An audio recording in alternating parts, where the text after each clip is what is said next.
Energiness, and this video is about knowing your worth and charging for it. I recently read a book called Selling the Invisible.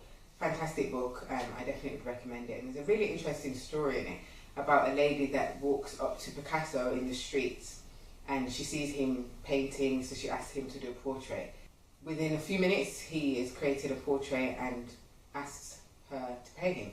She asks how much it costs and he says a very big figure, I can't remember exactly what the figure is, and she said, but it only took you a few minutes. And he says, no my dear, it took me a lifetime. And that story really resonated with me.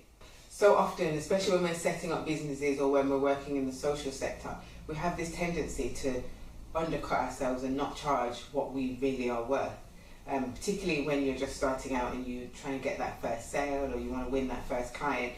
But some people tend to reduce the pricing to try and make it seem like it's a better deal. When actually, really, you should be charging what the market rate is and what it is that you believe that you're worth. A friend of mine and me have had this conversation many times in terms of making sure that you charge, and if he's watching, he'll know that I'm talking about him. But his kind of ethos is, well, it doesn't cost me that much to do, it's just my time. And my philosophy has always been, but your time is money.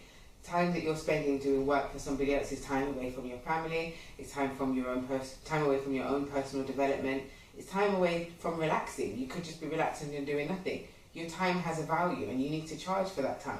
Not to mention your years of experience. He struggled for quite some time, but I think he's finally on board with the charging his going rate train. And I'm hoping that he sticks with that. But he's not the first person. I've done it. There were times in the beginning of my career where not only did I not charge the going rate, I didn't charge anything. And actually it was at the detriment to myself. It didn't really help me win any business because then people just thought I would do stuff for free. And I've had some really bad situations with that. There was somebody that, and because people will, inevitably they will take advantage, they will. And I've had a few situations which quickly woke me up to this fact and made me realise I do need to start charging my worth. Even if it means it weeds out those people that are trying to exploit me. Not everybody is good-hearted, not everybody is good-natured. I personally, if I had somebody working with me for free, I would be gracious about that and I would show gratitude.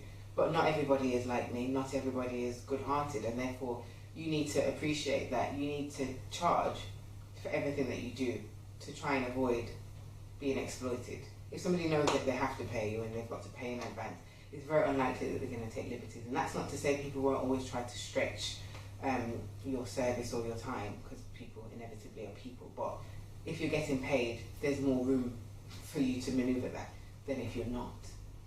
So basically, that's what I wanted to share with you today. Always know your worth, always charge what you're worth. Don't let people exploit you. Don't do things for free. If you've got a talent, if you've got a skill, you are worth being paid for that, and people should acknowledge and should be willing to pay for that service or that skill.